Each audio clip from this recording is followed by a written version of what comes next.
both, heard of both of you guys. I actually went to school with your brother Mike, so this is a real treat to have you both on the program. Now, um, let's sort of jump right into this, and can you guys tell the audience at home a bit about yourself? Who is Mike Groove rather, and who is Rufus Black for those that don't know? And tell us a little bit about what you guys have done in the industry so far individually, and then what brought you guys together to do Mojo Bots at this time.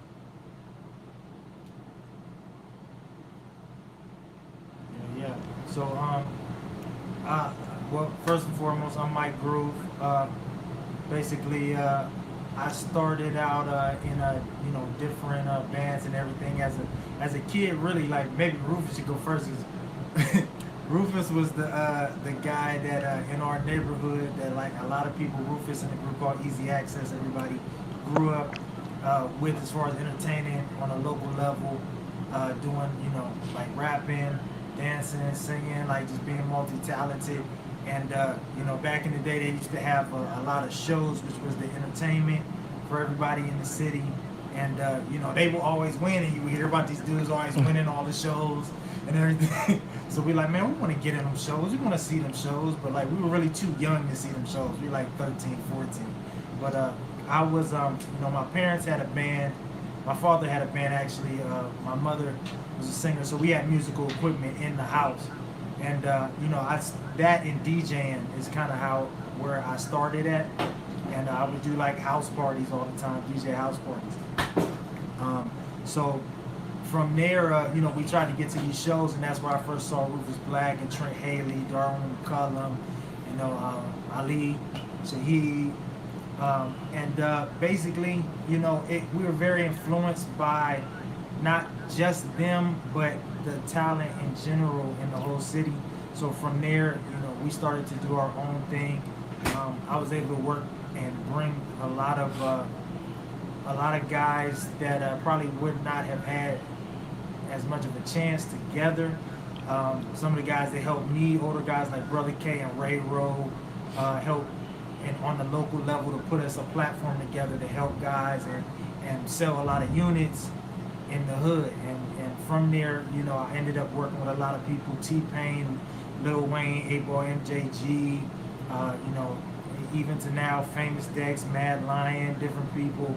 And, we have a certain vibe in the way that we work. That's why we call ourselves Mojo Bots. Rufus, I always wanted to connect with him. We lived on the same street too at one point, and it was like trying to catch up with each other because everybody was always running. And at that time, Rufus had a really big record called Out of Sight that was getting major play, was doing really nice, and is considered a hip hop classic to this day. But yeah, we didn't even hook up until years later, and here we are now. As Mojo Bots. I let Rufus, kind of go from there. Yeah, man. It was a beautiful time in Youngstown, man. You brought me back. Yeah, I'm Rufus Black. I am from Youngstown, Ohio, as well. I've written, co-produced, and produced for acts like Salt and Pepper, Queen Latifah, Destiny's Child, Faith Evans, Angie Stone, Omarion, B2K, Bow Wow, to name a few. God has been really good to me in my career, and when I was young, dancing and performing in the city, I knew Mike and I knew his family, and his father was a musical genius, and so you know, apple don't fall too far from the tree. Mike got the gifts that his father had, and he was an incredible young kid musician. It was just amazing how young Mike was, but he was so tapped in, not just sonically and like live band musician stuff, but like hip hop. He was just like everything he did, like how certain people they do something really good, so everything else is here. Nah, Mike was up here with everything. You know what I mean? So I was a fan of him, and since he was a kid, and we was all like family. So I've always wanted to work with him, and when my album came out and my first single came out, it was doing really well. We were always bumping to each other, but missed the mark. Like I always say, God's timing is divine timing, it's the right timing, and God had a plan for us to do it now, not like now is the time. So around like 2014, I got a call to do a Lifetime movie called Whitney that Angela Bassett was directing, and they asked me to finish off the soundtrack, and I called Mike, and it's been on and popping ever since. Like me and Mike just been rocking, doing movie soundtracks, working on a lot of great artists, Matt Lyon, Mila J, to name a few. My wife, Yummy Bingham. We've just been grinding. So in the midst of the grind, you know, we were always just working together, doing joints, and we started calling each other Mojo Bots, as he stated. And we just start grinding, man, just organically, just magically putting records together, man. And I mean, who wants to sit on product that elite? You know what I mean? We might as well put out a couple albums with them, you know what I'm saying? So Medication was one of the most signature records because we were actually going through that. Like, our verses are actually speaking of certain things in life we was going through. You know what I mean? And you know, the music industry can be tough. And in certain moments, you need that medication. And I was hitting that Hennessy. You know, I was going through some depression spells and all kind of tough things that I had to encounter in my life and in my career and in my spirit. So, you know, we all struggle with something. So Medication is actually a real record. And that's what made us put that first and gravitate to that record first. Definitely. So it's something real that y'all can feel. You know what? That really hit me when I was originally talking to Mike about the doing this project here, and when he told me specifically what the single was about. I mean, it hit me in a lot of ways because I had my own, let's say, issues with medication and over medication, you know, and Right. yeah, even the last time I spoke to Mike, I was calling him about to come out to LA. Like, I got to do a track, and it was crazy time. And yeah, so this really meant a lot to me and hit home. So let's kind of go and what decided, you know, at this point where you had mentioned earlier that, you know, the timing wasn't right, basically. What makes it right now? What is right now that said, hey, it's time for us to get together and collaborate and do this project? It was fate and maturity. I would say maturity and fate because at the time when Mike, you know, started like blossoming at a high level as a producer, he was with Tone Simmons and Tone, man, much love to Tone. I was just talking about him in another interview previously. Tone, like, was tough enough to start like an independent label at the time. Everybody was like everybody wanted to be on a major, you know. Everybody couldn't be Master P. They couldn't be the RZA selling records out of the trunk of their car. Like, it was certain people that had the heart to go independent and certain people that didn't. Tone was one of the pioneers of I'm going independent, you know what I mean? And Mike was like right with him, you know what I'm saying? And I remember Tone even asking me, you should get down with me. I wish I would have did it because had I been smart, A&M had crumbled, I was already big and had a name. I'd have got down with them. We'd have sold crazy records and made crazy money, especially with Mike's production. So, you know, I get love to Mike and Tone for what they did at Chop and Game because the music was phenomenal. So they was doing their thing and I was still doing my thing. So that timing was off. You know what I mean? So as we matured as men and went through our ups and downs, like, you know, I believe in people can grow together apart. You know what I mean? I felt like he was growing up. God was manning him up over here. God was manning me up over here for the right moment, for the right time. And when that time came, man, his pen was ready, my pen was ready. His drum machines and equipment was ready. My little connects was ready. We was like, let's do it, you know what I mean? And it just started, you know, domino effect. We just started doing it, you know what I mean? Yeah, and to add on, another thing between us was, you know, location and timing too. Even if you talk about the Chopping Game times two, and you know, in that particular time, you know, like I said, I was younger, and you know, I wasn't as seasoned yet or ready, but you know, I was able to make music on a high level, and that was good. But there were a lot of life things, you know, as well, and you know, even, you know, my father's passing, had happened around a little after that time. You know, Black was then out in LA. He went from New York to LA. I was in Columbus. Then I ended up going to Florida. Then, you know, so we were both doing a lot of bouncing back and forth, and we're not in the same place at the same time in order to vibe on a lot of things. But we still would work occasionally.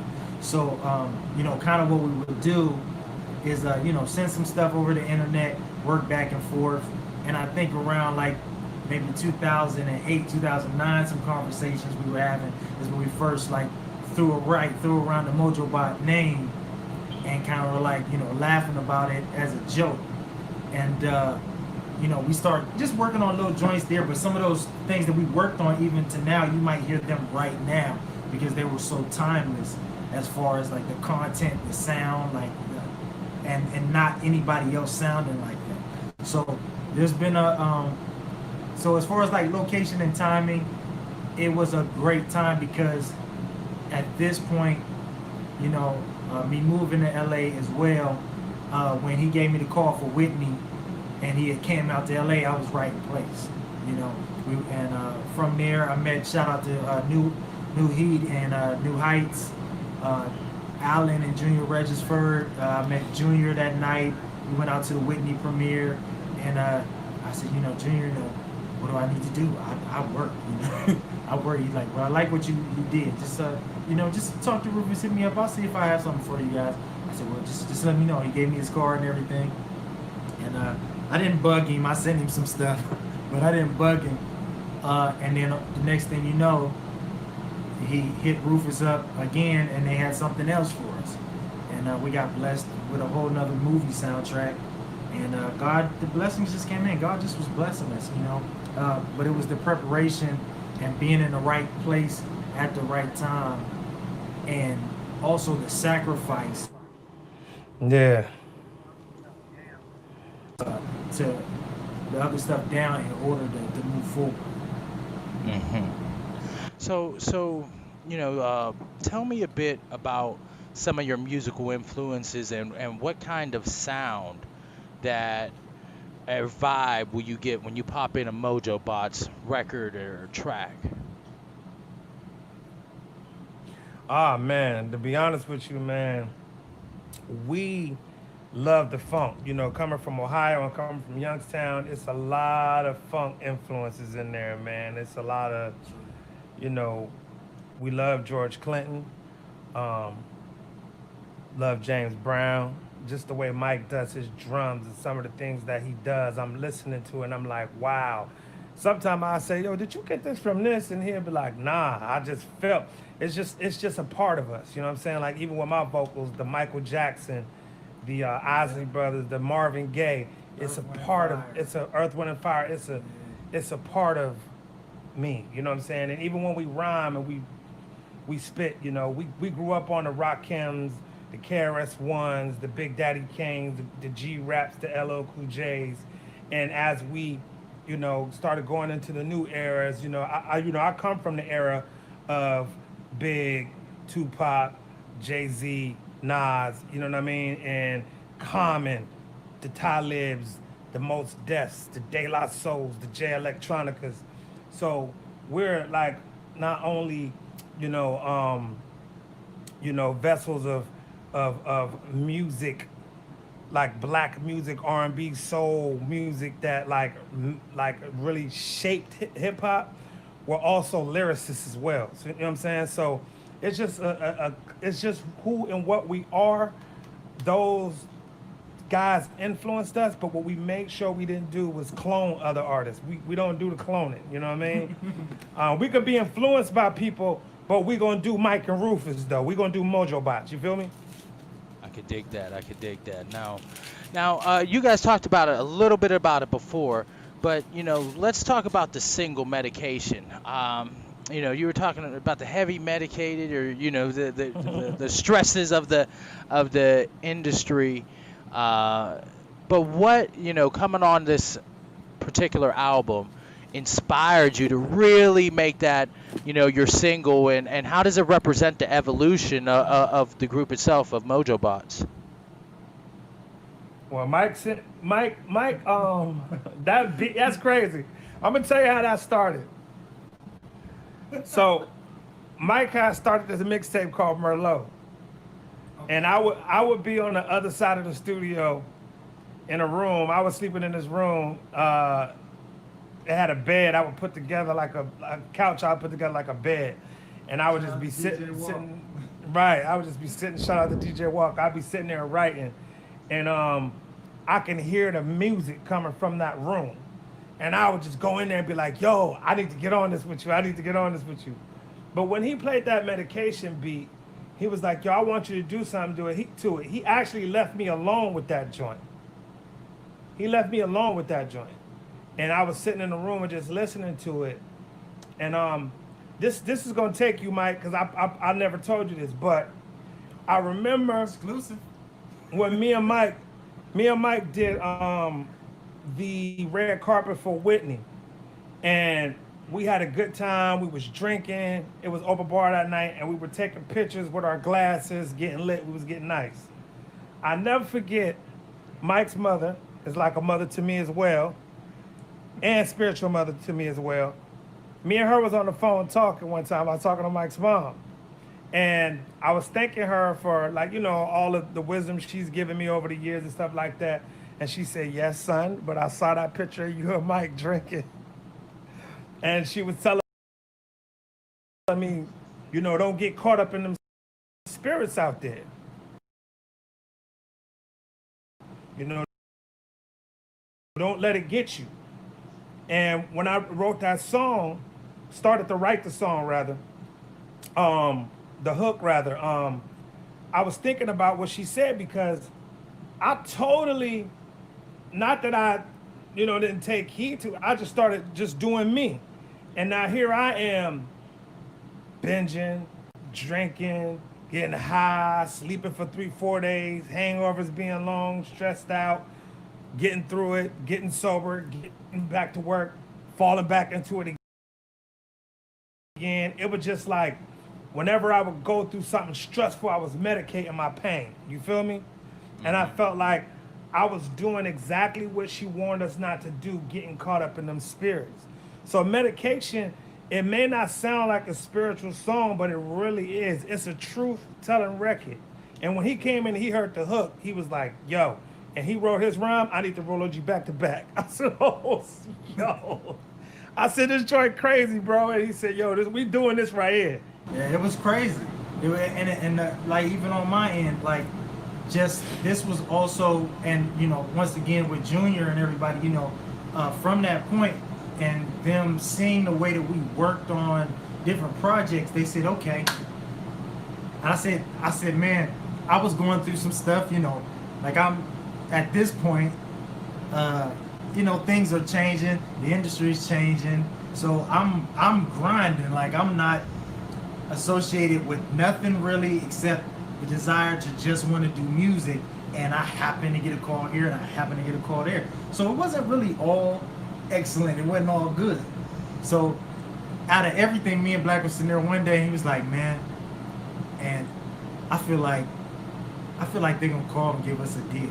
I was like, I feel the same way. Like, that would be dope if they called and give us a, and literally it was like on my birthday or something like that, we ended up signing the deal.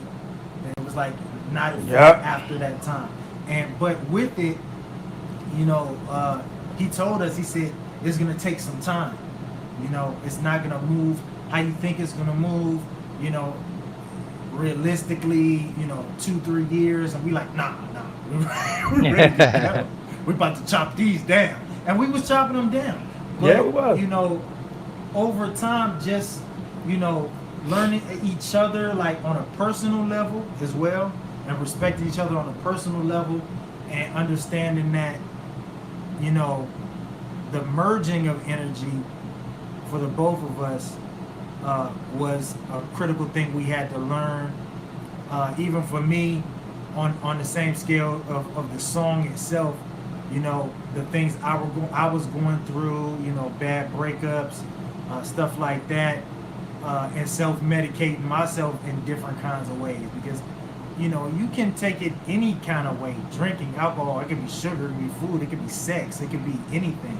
And the way that you manage with your issues a lot of people think, hey, I'm good. You know, I got control of my issues.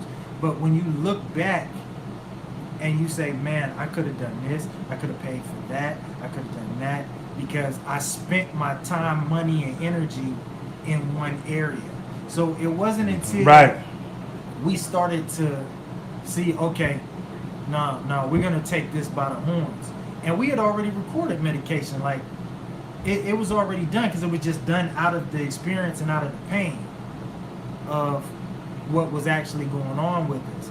So I don't even the track, I didn't even, the title was called Winds of Change. I remember that. And when, yeah, and we were doing even Merlot had a meaning too, and the meaning was grow up. You know, like, okay, I'm off this hard liquor, we're gonna fall back to this wine, a little Merlot, and we're gonna get into this over here and take it easy. That was the meaning of it, as far as like I'm more seasoned and mature in this game, you know. So Medication came out of that vibe, and our new project also is coming out of that fun vibe, but also kind of like, yo, grow it up a little bit, you know what I mean? So there you have it. Man, that's deep. And again, like I said, this hits me in so many other ways because I had those winds of change in my life, you know, and just about a year and a half ago. I mean, I swear, literally the last time I reached out to you, Mike, was when I was talking about coming out there and doing that track, and literally it was because I was on my rock bottom. So I think that the energies, you know, seriously, I was on my rock bottom, lost a woman that I cared about, everything was a mess in my life, and literally I had got off the phone with you about doing this track that I wanted to do, and that I happened to catch myself in the mirror. It was like, man, I got to get myself together, and so I'm living this as we're talking about it. So I think, like what you said earlier about energies, I honestly believe that the energy, you know, drove me to want to do this project here and interview you guys today. So You know what, that right there is what makes, you know, musicians, what makes true songwriters who are true to heart with music. What you just said is what motivates us to keep going. Because if you don't want to touch somebody and you just want to touch yourself and you just want to self-fulfill, you know, for what? You know what I mean? Stroke You your know, own ego. music soothes the savage soul, and to hear you say that, man, and just to hear your testimony just now, you know, we all three of us like have went through similar situations, and That was part of it. It's just And a- that was a big part of it too. Like a lot of that stuff you said, those types of losses. Yeah. I mean, we were in between living spaces and Yeah. cars and marriages and long-term relationship breakups. That it was, you know, some people, you can blow through something that's really tragic and just keep going, but it doesn't mean it's not affecting you. You know, Right. And I Right. had a couple situations like that, you know, in my life, even with my father, I talk about too. And which, ironically, tomorrow, happy birthday, Dad. This is his birthday. happy birthday, Mr. Green. Yes, sir. that's right. Happy birthday. And it's that right there. That part of everything is the part once you can get control of that and stay consistent. You know, is when you start to find balance in your life. You know. And I'm with you. I'm there. I'm right there with you. So I think, you know, after all that, without further ado, let's cut off and kick off this video. Check it out. This is, go ahead. I'm going to let you pitch your video, kick it off for us, introduce it. And this is the premiere, at least on this broadcast, of the video. So why don't you take it away? Yo, this is Mojo Bots Medication official music video with Mike Groove, Rufus Black. Yo. Stream that. YouTube is out everywhere right now. YouTube, all the Deezer, Apple Music. Subscribe. Mojo Bots ENT, YouTube. Mojo Bots ENT. Let's done it. Love.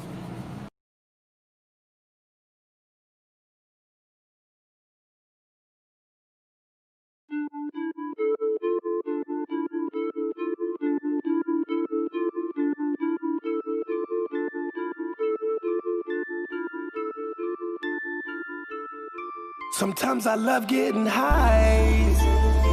Sometimes I love being drunk.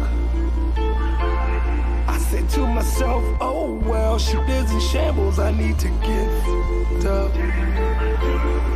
I need some medication for the moment. I need some medication for the moment. I need some medication for the moment. I need to get up. I need some medication for the moment. I need some medication for the moment. I need some medication for the moment. I need to get up. Holiday get up. I don't understand why I'm smoking like this. I don't understand why I'm drinking like this. Sipping so much Hennessy, I can smell it in my smoking so much. Piff, my girl get high when we kiss. Feeling so depressed, cruising in these dark streets. People in the church singing, I got demons on me. I rebuke them even though I got some lean on me. Got some trees on me to sustain my energy. I need some medication for the moment. I need some medication for the moment. I need some medication for the moment. I need to get up. I need some medication for the moment. I need some medication for the moment.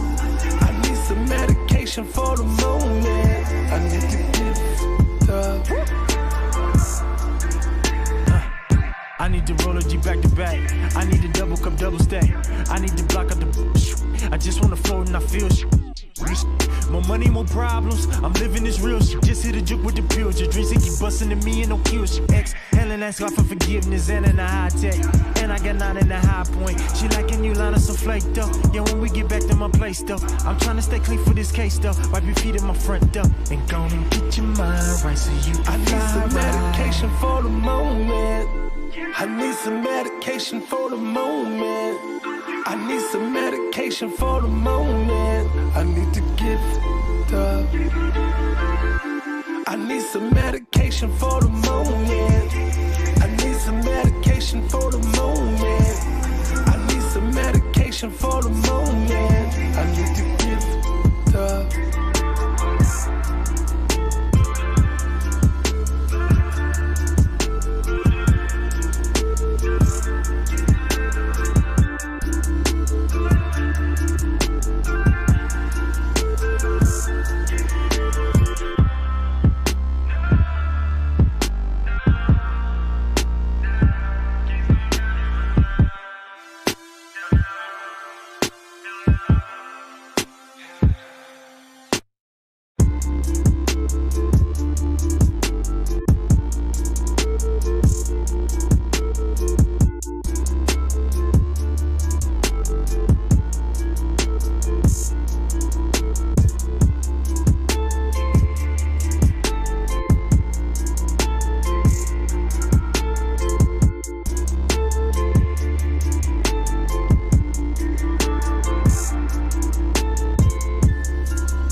Wow, man, you guys, that video was great. You guys really killed it there. I'm definitely gonna get that into the rotation on my. That you said that's on all the major platforms. I rock with Tidal. I can find it on Yes, sir. Tidal, Apple Music, all the favorites. Yes, sir. Yes, sir. All right. Great. Now, real quick, now that we've checked out the video and everything, and you got the new project coming on, just tell me a bit about where you think the state of the music industry is now, and where does Mojo Bots fit into it now and moving forward in the future? Man, music has. I'm gonna tell you, I never forget. My former manager, Daryl Brooks. He was with CD Enterprises. They used to manage the Black Eyed Peas, Salt and Pepper, a lot of the biggest acts in the history of the business. And Daryl was really wise, and he said, "You need to put on your seatbelt, young man." I said, "Why?" He said, "The internet is taking over." This is 1998. And he said to me, "The industry is going to start changing and evolving every week." I said, "What?" At that time, he said every week. Now, when you think about it, it's like every day. Think about it. A new iPhone come out every week, seem like, you know what I mean? the music industry is so ever changing that if you try to keep up, you dead. You dead out here. You done. You just got to stay true to the music and true to what you do, because people can put out music all over the world at any given time. The music industry is changing to something where you don't have to depend on a major record label. You don't have to rely on majors. Anybody can put out a record. People have gone viral just by doing stuff at home. I seen a little girl singing a song on TikTok, not that bang, the bang, whoa, oh, whoa, whoa. And that song is hilarious. It's all over the world. It's like, back in the day, to be a star, the loops you had to go through to get noticed, to be seen. People dreamed of shooting a video. Me and my wife was talking the other day. I remember when my man would come to me and be like, yo, my nigga, I'm gonna be on the news at 6 o'clock. Make sure you watch the news at 6 o'clock. We turn on the niggas sitting around with their 40s watching the news, and it's literally the newscaster saying today on Dellison, a man was shot and killed, and then it's your man behind him going like this. Nigga on TV, oh! Like, son, we was just so happy to get on TV any way we could get on TV, kid. Now anybody can get on a reality show. Anybody can do whatever. So where the industry is going, to me, is that you have to make sure you stay true to yourself and be special. That's the only way you ever gonna make a mark, because it's like anybody can pop off or get on nowadays. So what should drive you and motivate you in this industry is the love for music. Do you, kid? Trust me. Absolutely. I could definitely feel both of your love in the music, from the conversations we've been having over the last couple of days. I mean, the passion that you guys display for this project, and the industry itself, and just the art itself is, it bleeds through you. To touch on the medication, the art comes through your pores now. You know what I'm saying? I can feel it. I can smell the art coming off of you, and I look forward certainly to getting more of that. So let me ask you, when can we expect the album? Are you working with anybody on the album, or tell me a bit about the album? I know it's not out yet, but is there an album on the way? And who can we think of some of your collaborators, some of the different sounds that we'll hear when this album drops? We've been working with a lot of different people as far as the final collaborators. We're not sure of the final collaborators at this moment. There are some things that we're revamping on the album at this moment, because we actually, like Black said, we have a lot of songs to pick from, and at this point, some of them we kind of want to spark up a little bit, kind of want to take to the next level. But all the fam, also some people that are you probably haven't heard much from, people from Youngstown that have also done their thing, that we want people to make sure that they're heard too. Another Rufus Black album coming out, another Mojo Bots album coming out. There's going to be another Merlot as well, and these are all things that we're looking to in the future. And all of them, the thing I love about all of these projects is they do not all sound the same. You will get you're going to get different sounds. You're going to get our vibe and different sounds from each one, whether it's from classic boom bap to trap, certain vibes that we have, or the way that we accentuate the vibes over something that you probably wouldn't even think that goes with. So these are definitely projects that you're like, wow, I really was not expecting that angle for them to come at that angle, because some people expect us to come from certain angles. But as far as the final, I know we're not totally sure. We have a couple really nice records, but before we put it out there, I don't know. Black, you tell me. No, you good money. You good money. You said it right, bro. Like, for real, me and Mike, we don't era or genre judge. We don't era or genre judge, bro. I mean, we the type of cats that if we feel like doing a country record, we go do a country record.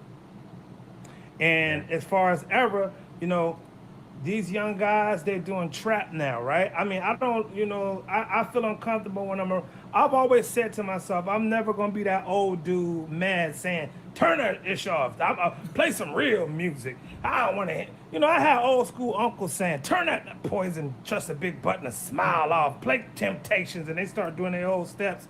And there was always the drunk auntie that come through. Always the drunk auntie be like, turn that off and let them play their music. Let them play their stuff. I ain't never want to be like that. You know, it's a lot of cats that be telling me it's a lot of dudes from my era that heard Medication. Some of them was like, yeah, you know, man, that ain't, you know, that trap young boy stuff. Like, what do you mean young boy stuff? Do you hear the message? Do you hear the vibe? You know what I'm saying? It's a lot of guys be feeling like I'm supposed to be teaching these kids how to rhyme like me, KRS-One, Big, Pac. Nah, that's not my job. My job is to inspire them to keep doing the music that they're doing. We had our run.